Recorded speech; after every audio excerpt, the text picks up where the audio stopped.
Number 1, UNDP मानव विकास report 2023 के अनुसार विश्व में भारत का स्थान है। तो यूएनडीपी मानव विकास रिपोर्ट के अनुसार भारत का स्थान जो है विश्व में वह 132वां है। ये सही है। निम्न विकल्पों में कौन सा मार्क्स के विकास मॉडल में शोषण की दर को प्रदर्शित करता है?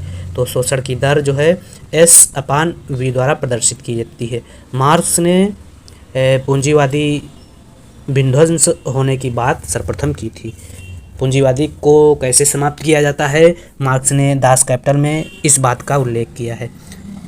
अगला प्रश्न है, वर्तमान में मानव विकास सूचकांक का माप किया जाता है वंचनकारी परिप्रेक्ष्य में, अधिप्राप्ति परिप्रेक्ष्य में, आदर्शवादी परिप्रेक्ष्य में, स्वतंत्रतावादी परिप्रेक्ष्य में। तो वर्तमान में मानव विकास सूचकांक का जो माप है वह अधिप्राप्ति परिप्रेक्ष्य में किया जाता है। बी सही है। न्यूनतम क्रांतिक प्रयास, तो न्यूनतम क्रांतिक प्रयास सिद्धांत जो है लेवेंस्टीन द्वारा दिया गया है। न्यूनतम क्रांतिक प्रयास सिद्धांत के प्रतिपादक अर्थशास्त्री लेवेंस्टीन असंतुलित विकास के समर्थक अर्थशास्त्री हैं। लेवेंस्टीन का क्या मानना है? लेवेंस्टीन का सिद्धांत जो है वह क्रांतिक न्यूनतम प्रयास सिद्धांत के नाम से जाना जाता है, जो अल्पविकसित देशों के लिए है, और असंतुलित विकास के समर्थक अर्थशास्त्री हैं जिन्होंने बताया कि अल्पविकसित देश जो हैं गरीबी के दुष्चक्र में फंसे रहते हैं, इसलिए वहाँ PCI पर कैपिटा इनकम जो है कम होती है। इस गरीबी के दुष्चक्र को तोड़ना ही आर्थिक विकास है और ये नर्क्स की बात से सहमत हैं। निर्धनता के दुष्चक्र को क्रांतिक न्यूनतम प्रयास से तोड़ा जा सकता है। लेवेंस्टीन मानते हैं कि दुनिया की कोई भी अर्थव्यवस्था दो शक्तियों के अधीन होती है, जिसमें प्रोत्साहन और झटका दो शक्तियाँ होती हैं। झटका जो है अर्थव्यवस्था को आगे ले जाती हैं, जिससे PCI बढ़ती है। इसी प्रकार से एक झटका जो अर्थव्यवस्था को पीछे ले जाती है, झटका जिससे PCI कम होती है। विकास करने के लिए झटकों को रोकना होगा और प्रोत्साहन को कम करना होगा।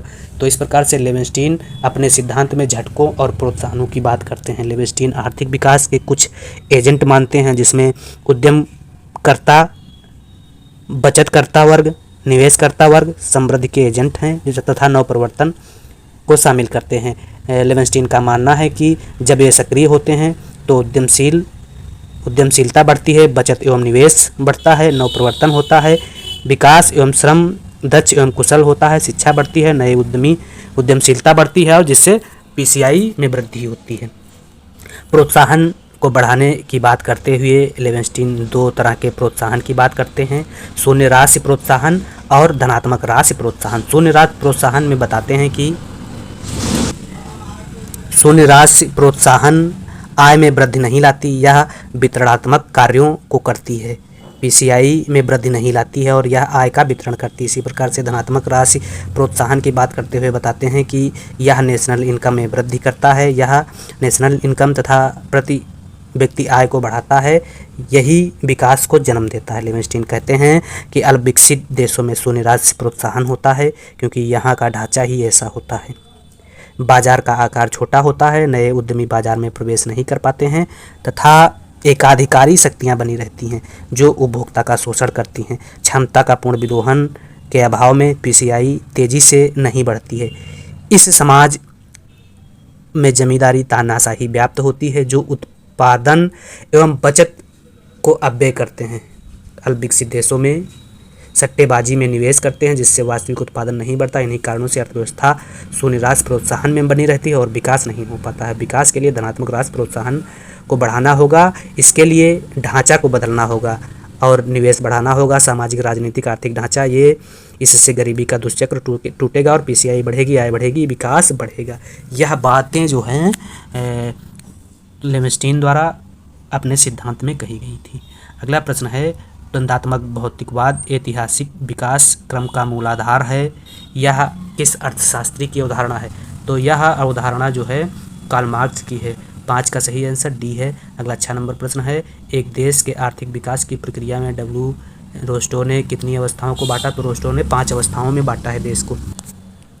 रोस्टो ने अपनी किताब में आर्थिक विकास की जो 5 अवस्थाएं बताई हैं उनमें परंपरागत समाज पहले नंबर पे है, आत्मस्फूर्ति की पूर्व अवस्था दूसरे नंबर पे है, आत्मस्फूर्ति की अवस्था को तीसरे नंबर पे रखा गया है और परिपक्वता की अवस्था चौथे नंबर पे है, उच्च जन उपभोग की अवस्था 5वें नंबर पे है। परंपरागत समाज, आत्मस्फूर्ति के पूर्व की अवस्था, आत्मस्फूर्ति की अवस्था, परिपक्वता की अवस्था और उच्च जन उपभोग की बात लेविस रोस्टो अपने सिद्धांत में करते हैं। अगला प्रश्न है, निम्न में से कौन हैरड डोमर मॉडल की मान्यता नहीं है? तो हैरड डोमर की मान्यताओं में सभी बचत की सीमांत प्रवृत्ति बचत की औसत प्रवृत्ति से अधिक होती है। तो बचत की सीमांत प्रवृत्ति बचत की औसत प्रवृत्ति से अधिक नहीं होती है, यह दोनों बराबर होती हैं। बाकी पूंजीगत वस्तुओं का ह्रास नहीं होता है, बचत एवं विनियोग उसी वर्ष की आय से संबंधित होते हैं तथा बचत की सीमांत प्रवृत्ति स्थिर होती है। सी सही है, सी नहीं है इसीलिए क्योंकि यह बराबर होते हैं, अधिक ज़्यादा कम ज़्यादा नहीं होते हैं। अगला प्रश्न है, डोमर के आर्थिक विकास की मान्यताएं हैं। तो डोमर के आर्थिक विकास की मान्यताओं में पूर्ण रोजगार है, सरकारी हस्तक्षेप का अभाव है, समायोजन में अंतराल का अभाव है। उपरोक्त सभी डोमर की मान्यताएं हैं। अगला है, हैरड डोमर विकास प्रारूप यह संकेत देता है कि विकास संबंधित होना चाहिए। तो विकास का संबंध जो है वह G बराबर S/C से होना चाहिए। 9 का सही आंसर ए है, K/0 अनुपात के प्रत्यक्ष तथा बचत से विलोम रूप से संबंधित है। अगला 10,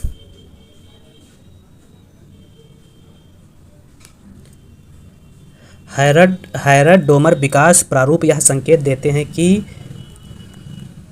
विकास संबंधित है प्रत्यक्ष रूप से बचत से तथा पूंजी श्रम अनुपात से विलोम रूप से। डी सही है। अगला, हैरड के अनुसार वास्तविक वृद्धि दर G का सही सूत्र है। तो हैरड के अनुसार वास्तविक वृद्धि दर G का सही सूत्र जो है S/C है। S/C ए ऑप्शन में दिया गया है। अगला, भारत में नीति आयोग का गठन। तो भारत में नीति आयोग का गठन 1 जनवरी 2015 को किया गया था, कोई नहीं है। अगला प्रश्न है, चाकूधार संतुलन की समस्या संबंधित है। तो चाकूधार संतुलन की समस्या जो है हैरड डोमर मॉडल में होती है, हैरड मॉडल में होती है। बी सही है। अगला है, हैरड मॉडल के अनुसार यदि G A इसको कह सकते हैं, G ज़्यादा है W से तब होगा तो दीर्घकालीन स्फीति उत्पन्न होगी। सी सही है। GA GW GN क्या है इसको जान लेते हैं। हैरड मॉडल में हैरड अपने मॉडल में 3 समृद्धि दरों की व्याख्या करते हैं। 3 समृद्धि दरों में GA वास्तविक समृद्धि दर की बात करते हैं। किसी अर्थव्यवस्था में जो समृद्धि प्राप्त होती है हैरड उसे वास्तविक समृद्धि दर कहते हैं। वास्तविक समृद्धि दर जब I बराबर S बराबर होता है तब वास्तविक समृद्धि दर प्राप्त होती है। GA बराबर होता है S/C, जिसमें S बचत की प्रवृत्ति तथा C पूंजी में किया गया योग कहलाता है। इसी प्रकार से समृद्धि की 3 दरों में दूसरी जो दर है वह GW वांछित समृद्धि दर की बात करते हैं। वह समृद्धि दर जहां पूर्ण रोजगार की बिंदु प्राप्त होता है तथा वहां वांछित वृद्धि दर होती है। एक बार उद्यमी इस समृद्धि दर को प्राप्त कर लेता है तो इस समृद्धि दर को छोड़ने के लिए तैयार नहीं होता है, क्योंकि यहाँ उद्यमी को अधिक लाभ मिलेगा और यहाँ अर्थव्यवस्था अधिक समृद्धि प्राप्त करती है तथा GW बराबर S/CR। S बराबर होता है बचत की प्रवृत्ति और CR पूंजी उत्पाद अनुपात को बताता है। हैरड बताते हैं जब वास्तविक समृद्धि और वांछित समृद्धि दोनों बराबर होते हैं, अर्थात GA बराबर GW होता है, तब अर्थव्यवस्था में सतत समृद्धि प्राप्त होता है। जब GA ज़्यादा हो जाता है GW से, GA जब ज़्यादा हो जाता है GW से तो मुद्रास्फीति की स्थिति प्राप्त होती है और GA जब कम हो जाता है GW से तो मुद्रास्फीति या मंदी की स्थिति प्राप्त होती है। GA बराबर GW जो होता है सतत समृद्धि की स्थिति होती है। एक बार अर्थव्यवस्था इससे अगर हटती है तो वो असंतुलन की स्थिति में चली जाती है, क्योंकि यहाँ अर्थव्यवस्था का कोई रोल नहीं होता है। इसी को ही चाकूधार समस्या कहते हैं। हैरड मॉडल में चाकूधार समस्या का मूल कारण जो है वह के पूंजी श्रम अनुपात को बताया गया है। हैरड मॉडल में चाकूदार समस्या का मूल कारण पूंजी श्रम अनुपात को बताया गया। इसके अलावा प्राकृतिक समृद्धि दर की बात करते हुए बताते हैं कि जिसमें जनसंख्या की वृद्धि दर को शामिल किया जाता है तथा तकनीकी प्रगति को शामिल किया जाता है। जीएन जो है, जीएन प्राकृतिक समृद्धि दर की बात करते हैं। तो यह हैरड के संबंध में कुछ महत्वपूर्ण बातें थी। अब आगे प्रश्न भी दिए गए हैं। चाकूदार संतुलन की समस्या हैरड से संबंधित है। हैरड मॉडल में यदि जी ज़्यादा हो GW से तो दीर्घकालीन स्फीति की स्थिति होती है और अगर कम होता है तो मुद्रास्फीति या मंदी की स्थिति होती है। अगला प्रश्न है, हैरड के विकास मॉडल में निम्न में से किसे विकास की अधिकतम व्यवहार्य दर के रूप में देखा जाता है? तो वह प्राकृतिक विकास दर को है। 14 का सही आंसर ए हो जाएगा। अगला 15, हैरड मॉडल में विकास की वांछित दर GW बराबर होती है। तो हैरड मॉडल में विकास की वांछित दर जो है वह बचत की प्रवृत्ति बटे पूंजी श्रम अनुपात, बचत की प्रवृत्ति बटे पूंजी श्रम अनुपात किस ऑप्शन में है? बचत की औसत प्रवृत्ति पूंजी श्रम अनुपात। तो 15 का सही आंसर जो है वह बी है, बचत की प्रवृत्ति। इसको S/CR से व्यक्त किया जाता है, S/CR। GW बराबर होता है S/CR। तो बी आंसर सही हो जाएगा 15 का। अगला 16 नंबर प्रश्न है, मूक क्रांति का संबंध है। तो मूक क्रांति का संबंध जो है वह मोटे अनाजों के उत्पादन से है, बी सही है। अगला परमाणु क्रांति का संबंध है 17, तो परमाणु क्रांति का संबंध भिंडी उत्पादन से है, ए सही है।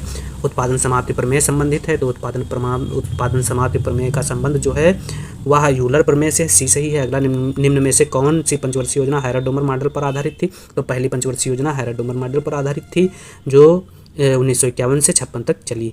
अगला कौन सी पंचवर्षीय योजना केवल 4 वर्ष की थी? तो पांचवी पंचवर्षीय योजना केवल 4 वर्ष थी जो 1974 से 1979 के बीच में चलनी थी, लेकिन जनता सरकार द्वारा 1978 में 1 वर्ष पहले समाप्त कर दिया गया। इकलौती पंचवर्षीय योजना है जो 1 वर्ष पहले समाप्त कर दी गई थी। 1978 में जनता सरकार ने पांचवी पंचवर्षीय योजना को पहले समाप्त कर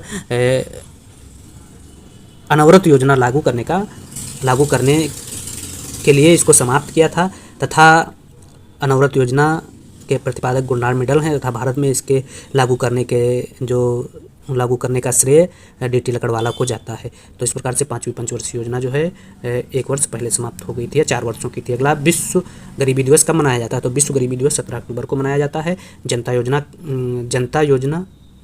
के जनक कौन थे? तो जनता योजना के जनक जो हैं वह MN राय को माना जाता है, बी सही है।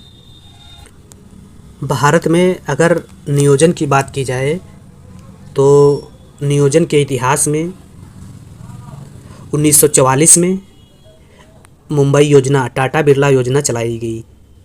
मुंबई के 8 उद्योगपतियों ने नियोजन के संबंध में यह योजना चलाई जिसके अध्यक्ष JRD टाटा थे। 15 वर्ष में राष्ट्रीय आय 3 गुना एवं प्रति व्यक्ति आय दुगुना करने का उद्देश्य रखा गया। इसी प्रकार से 1944 में जन योजना MN राय द्वारा चलाई गई थी। जनता योजना जिसका उद्देश्य जनता की आधारभूत आवश्यकताओं की पूर्ति करना था। 1945 में ही गांधीवादी योजना चलाई गई जो श्रीमन नारायण द्वारा चलाई गई थी जिसका उद्देश्य जन समुदाय के जीवन स्तर को न्यूनतम निर्वाह स्तर पर लाना था तथा सहकारी कृषि लघु एवं कुटीर उद्योगों को बढ़ावा देना था। 1950 में JP नारायण द्वारा सर्वोदय योजना चलाई गई जो अहिंसात्मक ढंग से शोषण विहीन समाज की स्थापना करने की बात करता है तथा 1950 में 15 मार्च 1950 को केसी नियोगी समिति की अनुशंसा पर योजना आयोग का गठन किया गया। योजना आयोग और राष्ट्रीय विकास परिषद का गठन केसी नियोगी समिति की अनुशंसा पर किया गया था। राष्ट्रीय विकास परिषद 6 अगस्त 1952 को गठित की गई।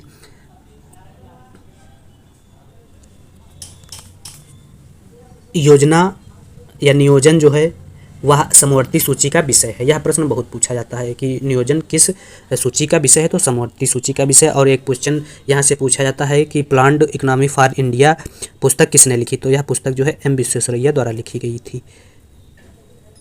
आर्थिक आयोजन के अगर लक्ष्यों की बात की जाए तो आर्थिक विकास को बढ़ावा देना, सामाजिक न्याय प्राप्ति, पूर्ण रोजगार की प्राप्ति, गरीबी निवारण तथा रोजगार के अवसरों का सृजन, आत्मनिर्भरता की प्राप्ति, निवेश एवं पूंजी निर्माण को बढ़ावा देना, आय वितरण एवं क्षेत्रीय विषमता को दूर करना, मानव संसाधन का विकास करना, गरीबों की सुरक्षा करना या गरीबों को सुरक्षा जाल प्रदान करना, तीव्र आर्थिक विकास एवं समावेशी विकास तथा संपोषणी विकास को प्राप्त करना इन योजनाओं का लक्ष्य था। पंचवर्षीय योजनाओं में भी इन योजनाओं को विशेष बल दिया गया था। तो यह कुछ बातें नियोजन के संबंध में, नियोजन के इतिहास के संबंध में थी।